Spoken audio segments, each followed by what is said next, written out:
Good morning. It is 7 a.m. Welcome.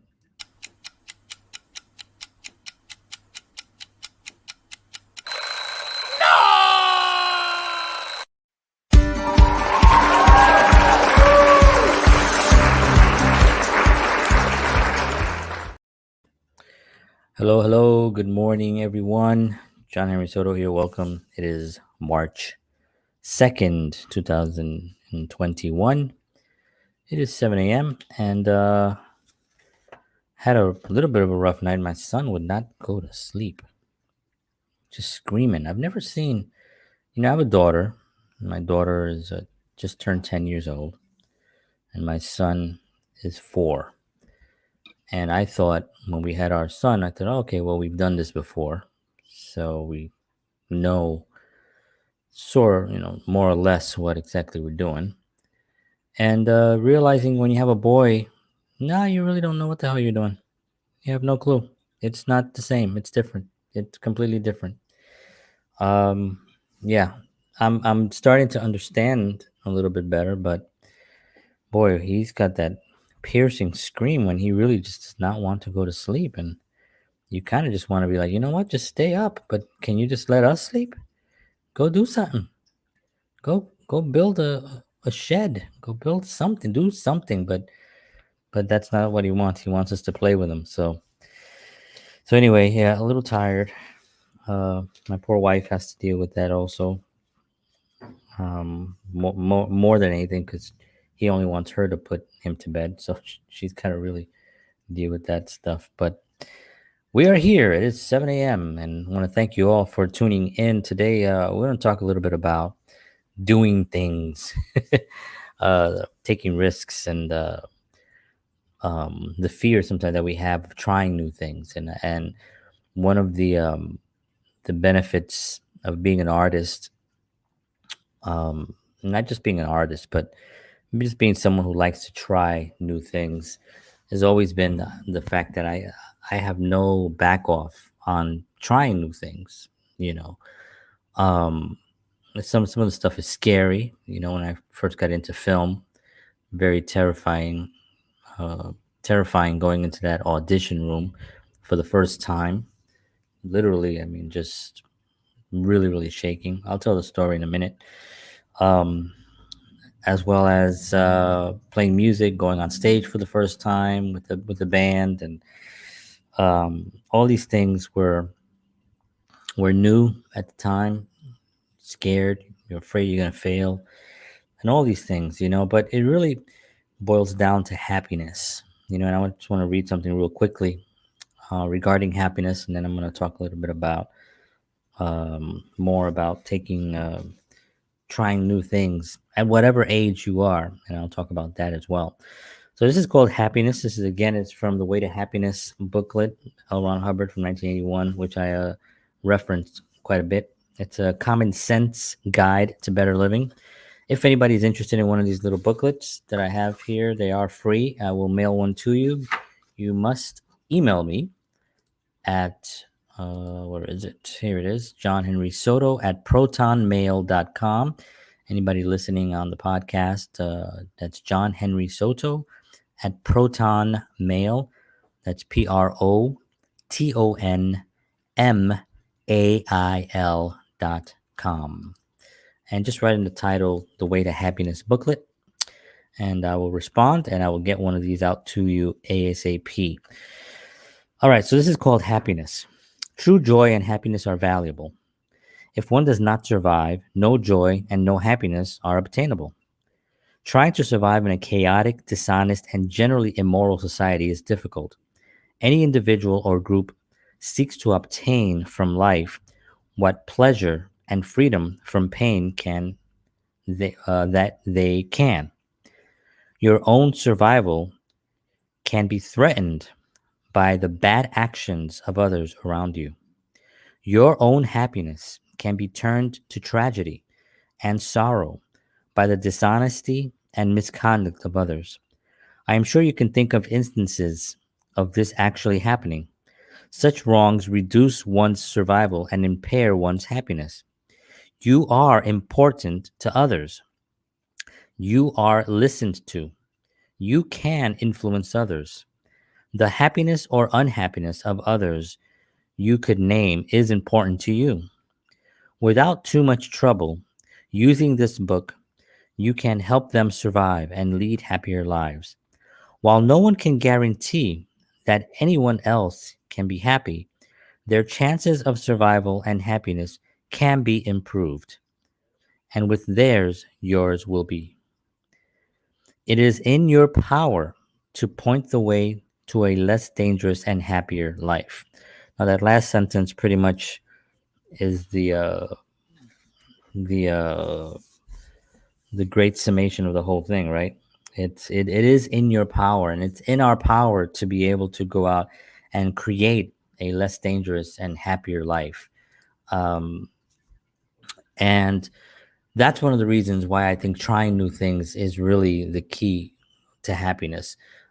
We sometimes get tied into these ideas of we sort of like we move to a another place, we have a job, a steady job, and all those things are great if you have that, and those are the things that you want. But you might get to a point, and maybe not, but maybe some of you might have reached a point where you're like, I wish I would have done this, or I wish I could have done that, or I would like to do this. The thing about it is that you still can. You still can. Regret is one of the most frightening things that anyone can have. And I know about regret because I spent many, many years visiting my grandparents at nursing homes. And although my grandparents never really spoke too much about regret, my grandmother might have a little bit, with chances she had to do certain things that she could have at a time, but she didn't buy a house.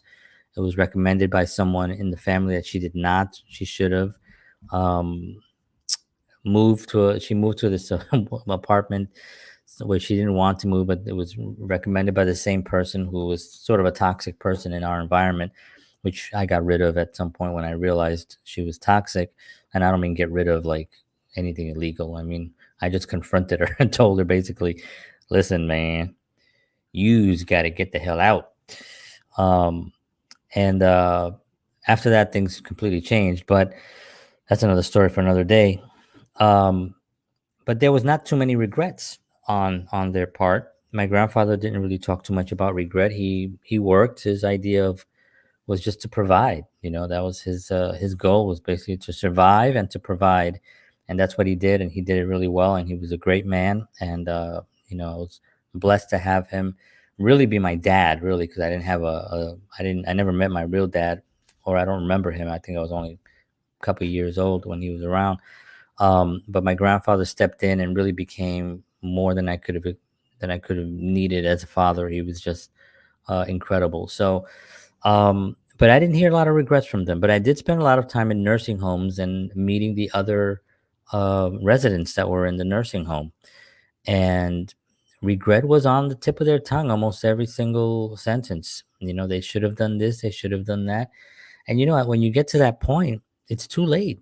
That's when it's too late. When you're 85, 90, and you can't really go out and take action. You can't take walks. You can't even walk in some cases. Um, then it's too late, you know.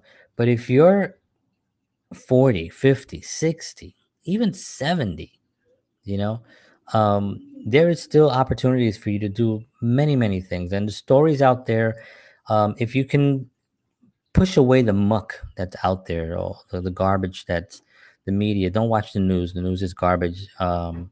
Don't read the newspapers. And I'm saying all news media. I'm not talking about any other.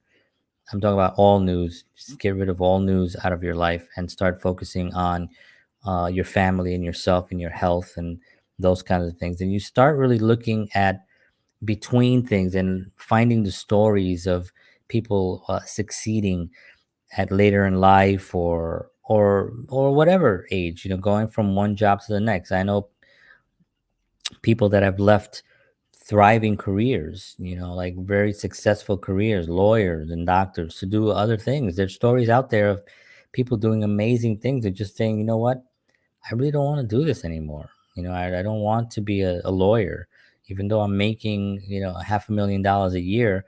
It's just not making me happy. I'm just not in a place where I want to be. And, I'm working long hours. I'm not seeing my family, and they just drop it. They drop it. They take whatever they have. They cash it all in. They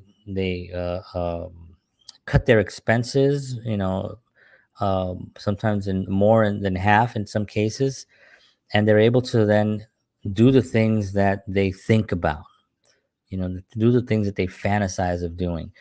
And that is a blessing when you're at that stage where you actually have the time, you have the money, and you have the family, the support. Now, of course, not everyone has those things, right? It may be difficult for others that they have full-time jobs, right? And have to work because they have families. And we're in that condition. We have responsibilities that we have to take. My mother, she's sort of like my mother sometimes because she yells at me. But my wife is a teacher. I mean, she teaches. Right now, she's virtually teaching from home. Um, and I'm do real estate. I do video production. I do videos for other people, social media talks and stuff like that, trainings and whatnot. And I do that for money. I also have done produced a couple of shows for money. I've whatever I can do. Plus, I watch the kids, and I also do homeschooling for the kids as well. And I do a lot of the cooking. So we have a packed life over here. Including a film. I have a film coming up next week that I'm shooting, a 2-day shoot. Um, and I that's for money because I mean, the script is good. It's an entertaining script. But I'm taking it's the first job for this year, and it's the first job that I've done in a long time, since early last year, actually, right before the pandemic. And this is what it actually takes. So trying something new does not always mean giving up what you're currently doing. It means fitting it into your schedule and sitting down. And this is where I tell people, this is where I think a lot of people make mistakes. They don't sit down to write. They really don't. They just kind of like, oh yeah, yeah, I got to do that. I got to do that. Or, oh yeah, no, I mean, I know what I want to do, but no, it doesn't matter that you know what you want to do. You need to sit down. This is a little post-it, and you need to grab a pen, and you need to sit your ass down, grab a pen, piece of paper, and start writing down your thoughts. Start writing down some of your goals. What do you want to achieve this year? Just write it down.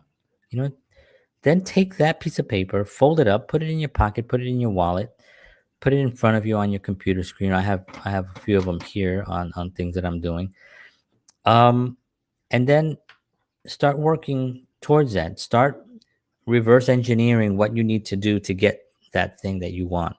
It may be something simple. It may be something that you just, when you really sit down and write it down, you're like, you know what, I can do this on Saturday nights. I can take 2 hours out of my Saturday, my day off, and just fit this in there, and really start heading out. And once you do that, you start heading into that direction of something that you're passionate about. Your whole life changes because now you sort of like entered the path of something that you've been thinking about, but now it's really solid, especially when you put it into the physical universe, when you actually write it down, and it's physical. It is an actual thing that you, with your body, wrote on a piece of paper that can be seen by others. That is a very powerful tool. And I always tell people, I say, sit down. Have you written down your goals? Do you know what you want to achieve? Is there something new, which is what we're talking about today? What new thing you want to try?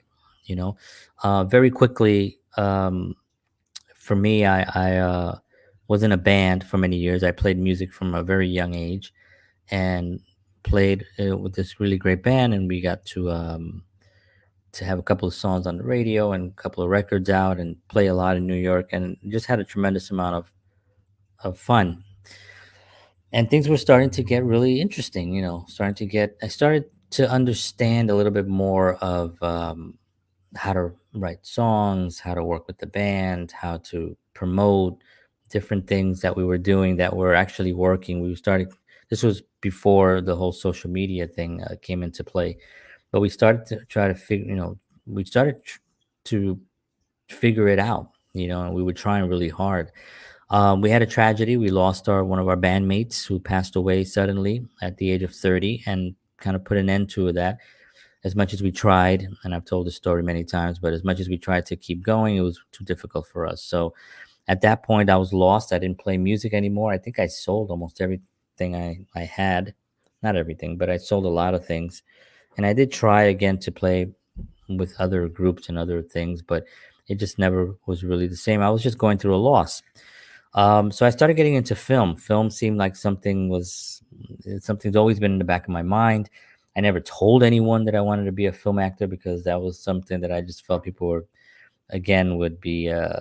I wasn't in the place I am today where I can tell people anything and not feel any pressure. But at that point of my life, I did not feel confident enough to tell anyone that I wanted to be a film actor. So I kept that quiet to myself, which is fine. I think it's a good thing to do that and just keep moving towards it without even telling anybody until it's done. And that's what I did. And went on my first audition, and that audition went very well. But um, up to that point, getting to that point, I studied for an hour with an acting coach for a year with an acting coach, an hour a week for a year, and it was tremendous. I got a tremendous amount of benefit. I learned so much about not just about acting and the techniques, the technique that I used, but I also learned a lot about myself um, and about the world around me. And I sort of like understood human psyche better in some weird way, studying. And so a year went by, and I was ready to go out and audition. So I head out into New York City, to Manhattan, and to audition. And I walk into this building, and I'm terrified. I am like so scared. I am going out on a real audition with a real company in a real building with real people of a real film that's being made.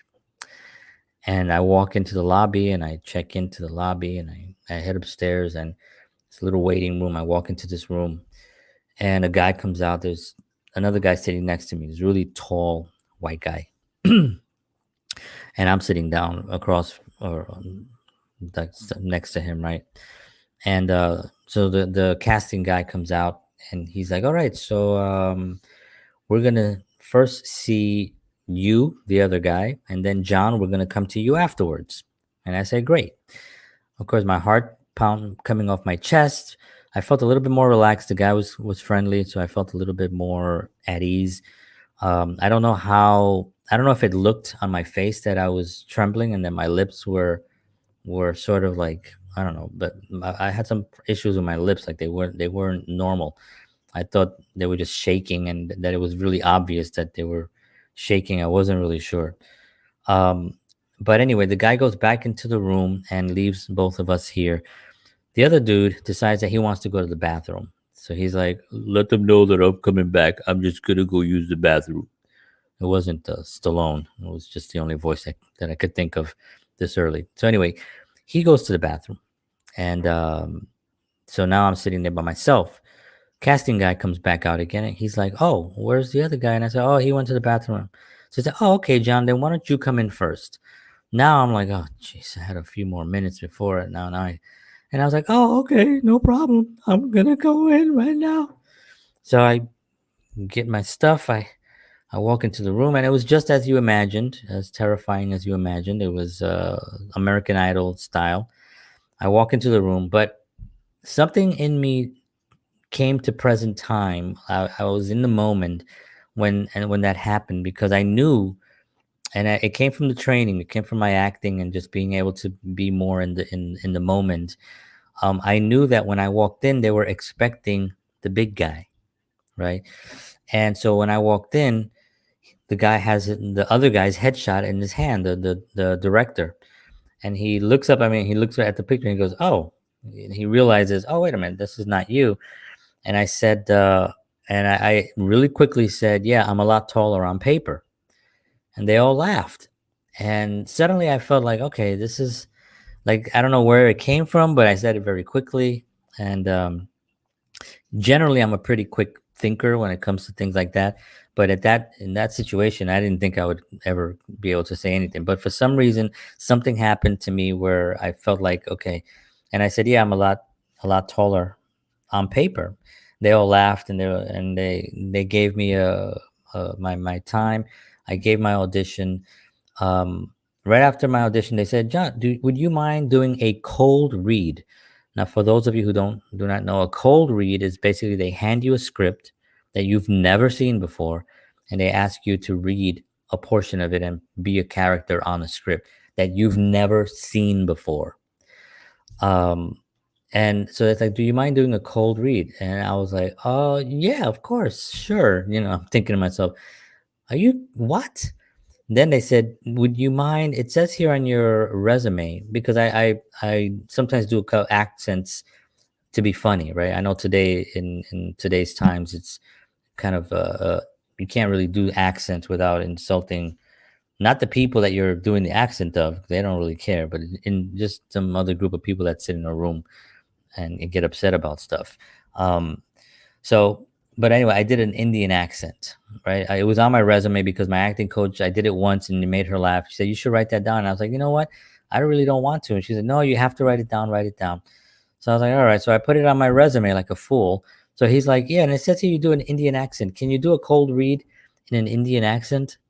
Now I'm staring at these guys like, are you kidding? This is my first audition ever. And you're asking me to do an Indian accent with a script I've never seen before. Good Lord. I said, all right, yeah, sure. So I grabbed the script. They said, take as much as you want. Of course, I don't want to take too long because I'm looking at the page and the words are like not even there. They're flying around. So I came again. I got that moment where I was like, okay, I'm in the moment again. And I looked at the page and I read the script and I said, okay, it was only about three to four lines between the other character. I was playing an Indian landlord trying to collect rent. That was the thing. So immediately I went into my thing. You must pay me that rent. I am not kidding with you. This is a complete outrage. And so I go into this character, and they loved it. They laughed. They said that. And after I finished, the director looks at me and he's like, that was one of the best cold reads I've ever heard. And I was like, wow. I was like, thank you. He was like, yeah. He goes, we'll definitely be in touch. The project never actually happened, but that validation on that day, I remember walking out of that room and heading into the elevator. And as I was pressing the elevator button, I was so elated. I was so filled with like a purpose, a different purpose. I took a step that was so frightening. I confronted something that was just so terrifying. Here's this short Puerto Rican from the South Bronx walking into this, casting agency or this audition room with, all these people around being pointed to, lights and a camera and everything. And I confronted it. Not only did I confront it, but I did well in it. Now, I've always wondered, like, had I really bombed, would I have gone back to a second audition? I don't know. I don't know. Knowing myself, I would have at some point just gotten better and practiced and just kept going. That's what I think I would have. I don't think it would have stopped me, but it would have definitely prevented, or it would have added more time to the next time that I actually would have tried it out. So it did uh, speed things up for me because after that I went on about I remember the following week I just started booking auditions, and then I went on 7 auditions in a week. One day, about a month after that, I went on 5 auditions in one day, all in around the same areas. I just made sure that the time was right. Okay, well, can I be there at this time? And I remember just scheduling all of them and just showing up to 5 auditions, and I booked I think 2 of those, um, and it was just an amazing time to be trying something completely new because it was so exciting.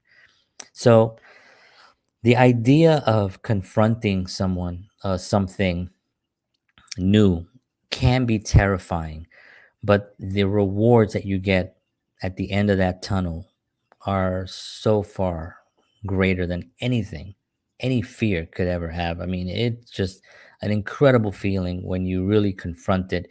And I've had auditions where I bombed. Don't get me wrong. I did an audition at Time Warner where they gave me a sheet of paper with 3 pages, and I read one because they told me it was just that one page.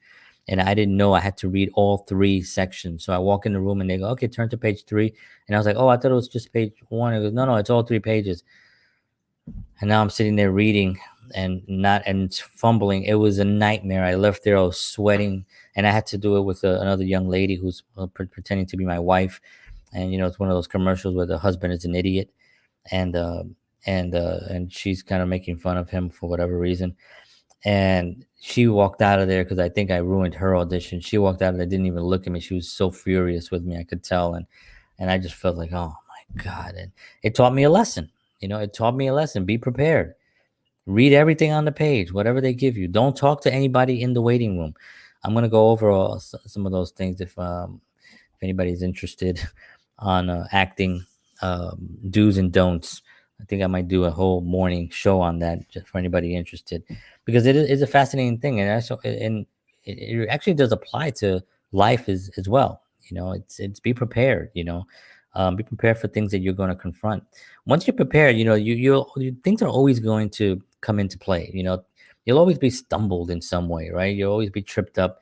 There'll always be some barrier, but the more preparation that you have, the easier it is for you to actually overcome those barriers and be able to even spot them faster, and not and avoid them as because you can see them further ahead when you're more prepared. So it's always just preparation is really the key factor also with a lot of these things that you're going to confront and a lot of these new things. Just sit down, piece of paper, pen, and write down what you want to achieve and then start preparing. All right, folks, thank you very much for tuning in. I appreciate y'all very much. Um, I will see y'all tomorrow morning. Take care of yourselves. Do things that you love. Make today great. God bless you all. And I will see y'all in the morning. And as always,